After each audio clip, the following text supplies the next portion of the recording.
बिस्मिल्लाहिर्रहमानिर्रहीम। My name is Ishaan Shah. और पिछले लेक्चर में हमने इंट्रोडक्शन पढ़ी थी व्हाट आर एंजाइम्स।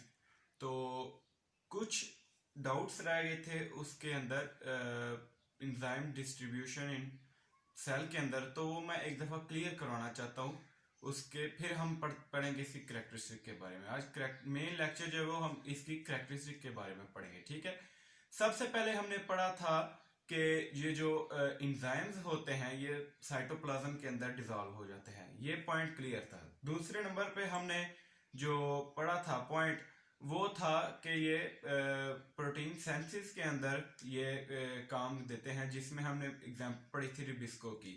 फिर तीसरे नंबर पे हमने एक पॉइंट पढ़ा था जिसे हम कहते हैं कि ये प्रोडक्शन के अंदर, मसलन जिसमें हमने पढ़ा था टेस्टोस्टेरोन और प्रोजेस्टेरोन, इनको कंबाइन अगर हम कहें तो ये होते हैं एस्ट्रोजन। इनके लिए एंजाइम्स मैंने अपने प्रोफेसर से और मैंने कुछ नेट से उन्होंने मुझे उसकी वेबसाइट के बारे में बताया, उसके आप लिख लें। उसका दो एंजाइम्स होते हैं, एस्ट्राडायोल और एरोमाटोज। एस्ट्राडायोल और एरोमाटोज, बाकी सब कुछ जो है वो बिल्कुल वैसे ही है। मसलन प्रोटीन सिंथेसिस के अंदर आरएनए पॉलीमरेज और एरोबिक रेस्पिरेशन के अंदर अल्फा कीटोग्लूट्रेट डिहाइड्रोजिनेज और आइसोसिट्रेट डिहाइड्रोजिनेज। इसके अलावा ग्लाइकोलिसिस के अंदर फिर हमने एंजाइम के बारे में जो पढ़ा था वो एंजाइम था हेक्साकाइनेस और पायरुवेट काइनेस। आज जो हमने पढ़ना है वो है characteristics of enzymes.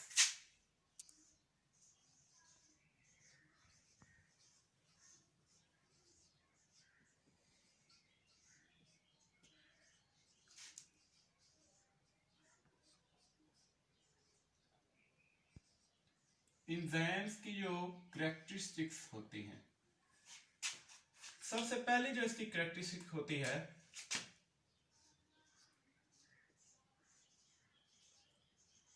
They are globular.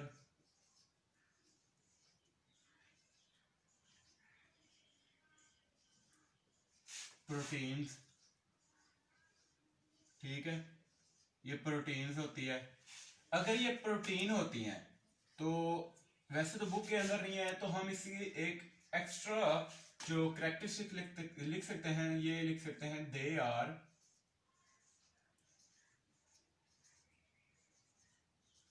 Made up of amino acids. ये दो कैरेक्टरिस्टिक। अगर तीसरी की कैरेक्टरिस्टिक की बात करें तो ये होती है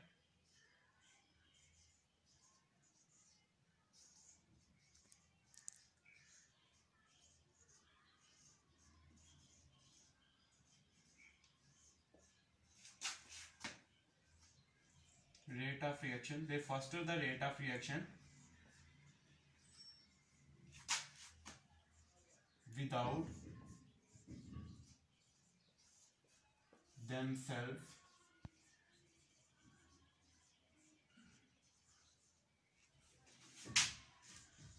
being used up।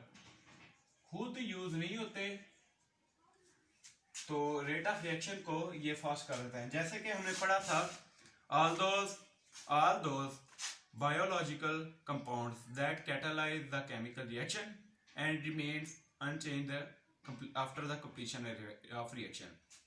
कैटालाइसिस का हमने पढ़ा था कि ये रिएक्शन को जो बायोकेमिकल रिएक्शन होता है उसको ये तेज तो कर देता है, लेकिन हुद पे इसका कोई इफेक्ट नहीं होता, ठीक है। हुद जो है उसको faster the rate of reaction को तो तेज कर देगा, लेकिन हुद इस पे कोई इफेक्ट नहीं होगा। पंजाबी में मैंने कहा था दूसरे को लड़ा देना तो अपनी पास देना, ठीक है। चौथी कैरेक्टरिस्टिक जो होगी वो होगी they do not have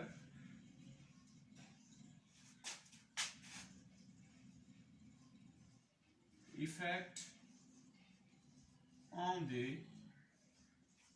nature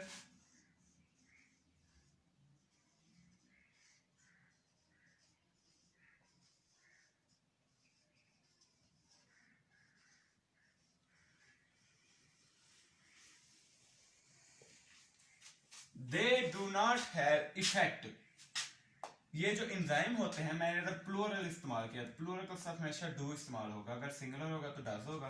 they do not have effect, कोई भी असर नहीं होता on the nature of end product.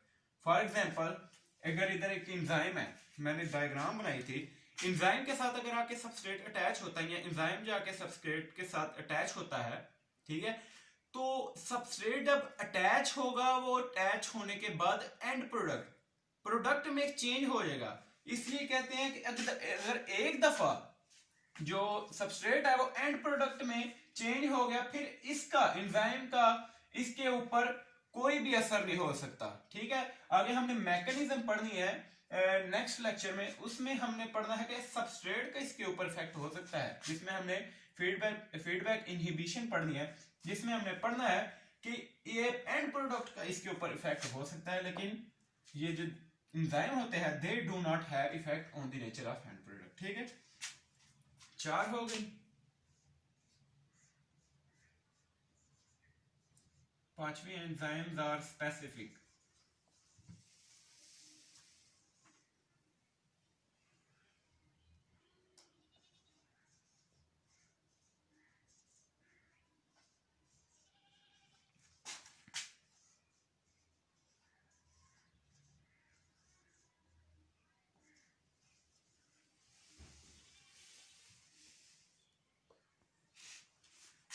Enzymes are specific for the type of reaction.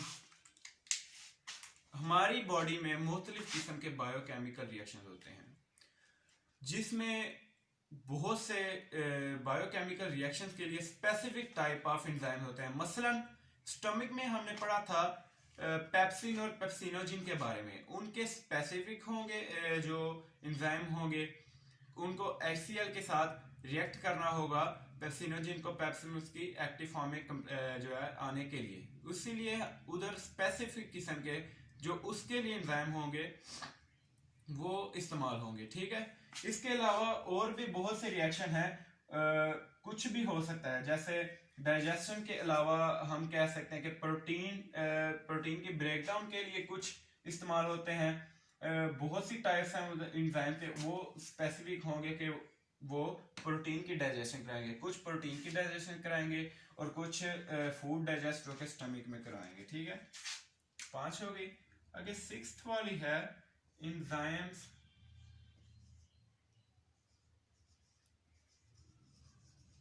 Are very sensitive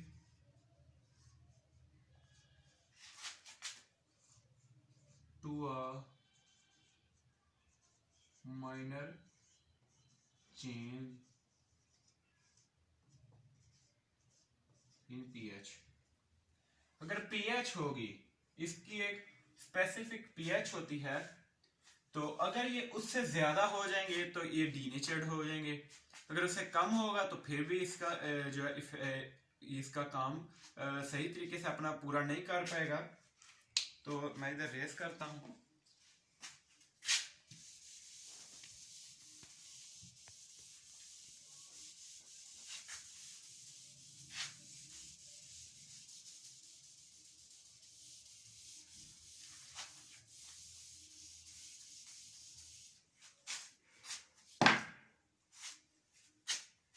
इसके अलावा they are sensitive to rate of temperature, ये भी हो सकती है। अगर टेम्परेचर ज्यादा हो जाएगा तो इसकी ये जो डीनेचर्ड हो जाएंगे जो एंजाइम होते हैं। एंजाइम हमने पढ़ा कि ये प्रोटीन होते हैं। फॉर एग्जांपल हम अंडे को लेते हैं, एक अंडा, उसको बॉईल करते हैं। अब अंडा क्या है? Pure form of protein.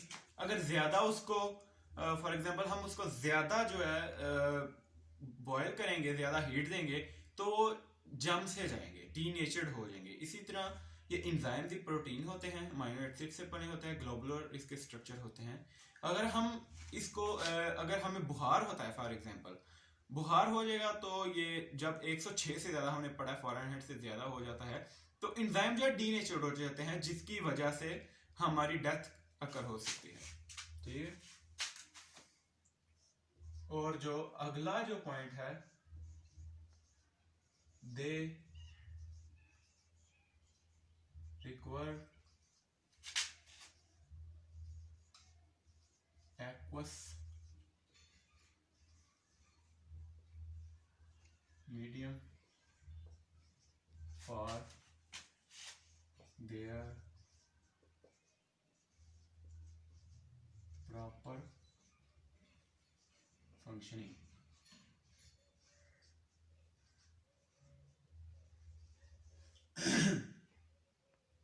Functioning.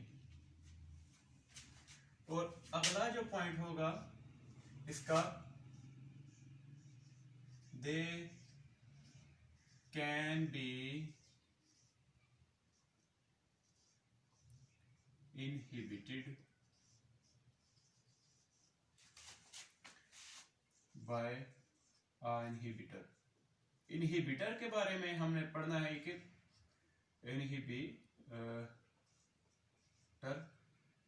Inhibitor के बारे में पढ़ना है कि एक पॉइजन सा होता है जिसे हम साइनाइड भी कह सकते हैं, साइनाइड भी इसकी एग्जांपल हो सकती है। इसमें हमने पढ़ना है कि ये जो इनहिबिटर होता है ये एंजाइम जहां पे सबस्ट्रेट आके अटैच होना है, या फिर अदर देन सबस्ट्रेट, या फिर अदर देन एक्टिव साइट आके किसी भी जगह पे आके ये अटैच हो सकता है। और ये ग्लोबुलर स्ट्रक्चर जो होता है प्रोटीन यानी एंजाइम का, उसको ये डिस्ट्रॉय करके रख सकता है। ठीक है, ये हो गया। और अगला पॉइंट मैं इधर इरेज कर देता हूं।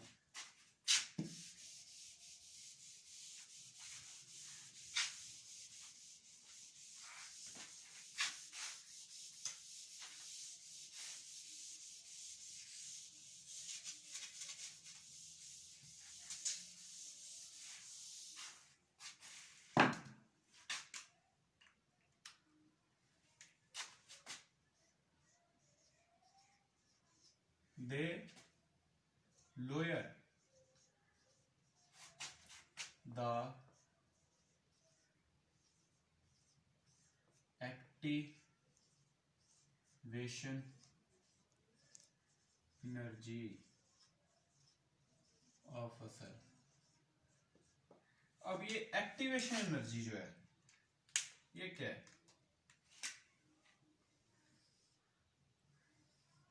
What is activation energy?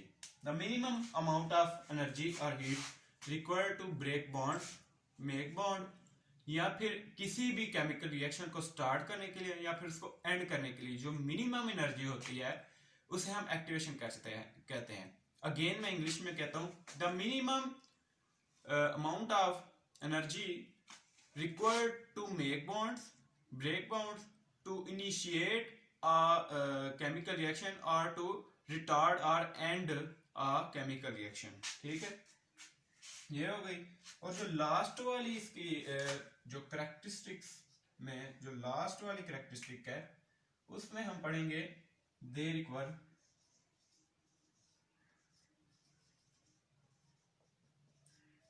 Cofactor.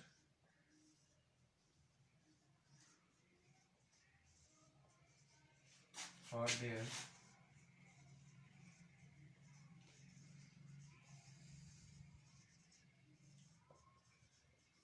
Function. They require cofactor for their proper functioning. हमने पढ़ा था कि एपोएंजाइम जो होते हैं उनमें जो एपोएंजाइम में जो मैं एपो से मैंने कहा था कि भरा हुआ भरे, जिसे हम पंजाबी में कहते हैं कि उसके अंदर कम होल होते हैं, उसके अंदर तो जो है सबस्ट्रेट आके अटैच तो हो जाता है लेकिन उधर कोफैक्टर नहीं होता क्योंकि वो इनएक्टिव फॉर्म ऑफ एंजाइम होता है। होल एंजाइम में हमने पढ़ा था कि वो जरा हाली होता है तो उसके साथ कोफैक्टर आके अटैच होता है तो वो एक्टिव फॉर्म ऑफ एंजाइम होता है। ठीक, मैं तो थोड़ी सी डायग्राम बना ही देता हूँ फिर ताकि आसानी हो जाए।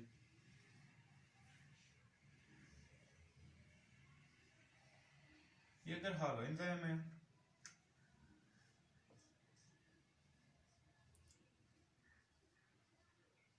ये हालो एंजाइम। अब ये जो रेड सा होगा ये होगा सबस्ट्रेट।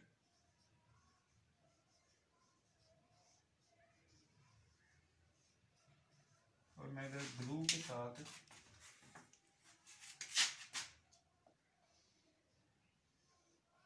ये जो ब्लू सा होता है ये होगा प्रोफेक्टर। बहुत ही सिंपल वर्ड्स में मैंने आपको लेक्चर दे दिया। आज का हमारा लेक्चर इतना ही था, बहुत इजी सा, और होप सो आपको वीडियो अच्छी लगी होगी। नेक्स्ट टॉपिक भी हम पढ़ाएंगे। ये सिर्फ एक बिगनिंग है। ये तो कई बच्चे ये सिर्फ देख के लो जी करेक्टरिस्टिक पढ़ाने पे ना पढ़ो, लेकिन ये आपके लिए समझने ये भी इम्पोर्टेंट है, क्योंकि कुछ चीज़ें मैं इसमें बताता हूँ जो कि इम्पोर्टेंट और एक्स्ट्रा होती हैं। ठीक है, वो अक्सर मैं नेट से या फिर अपने टीचर से पूछ के आपकी खिदमत में मैं पेश करता हूँ। तो होप सो आपको वीडियो अच्छी लगी होगी, तो आप शेयर करें, लाइक करें, सब्सक्राइब करें, क्योंकि न्यू चैनल आपकी सपोर्ट मुझे चाहिए। तो बहुत शुक्रिया वीडियो देखने के लिए। और अगेन इंस्टाग्राम पे आप अगर मेरे से कनेक्ट होना चाहते हैं तो मैं हर वीडियो के डिस्क्रिप्शन में मैं अपनी इंस्टाग्राम की आईडी जो है वो मेंशन कर देता हूँ। किसी किस्म अगर 9th 10th 11 या फिर 12 किसी क्लास में केमिस्ट्री और बायो में अगर आपको कोई मुश्किल भी है तो आप मुझसे कांटेक्ट कर सकते हैं इंस्टाग्राम में। अगर लंबी चौड़ी कोई तकरीर है, कोई लंबी सारी अगर कोई बहस आपने मेरे साथ करनी है, मसलन किसी टॉपिक के बारे में अपना नॉलेज जो है इंक्रीज करने के लिए, उसको ज्यादा करने के लिए, तो आप इंस्टाग्राम पे मेरे से कनेक्ट हो सकते हैं। Thanks for watching.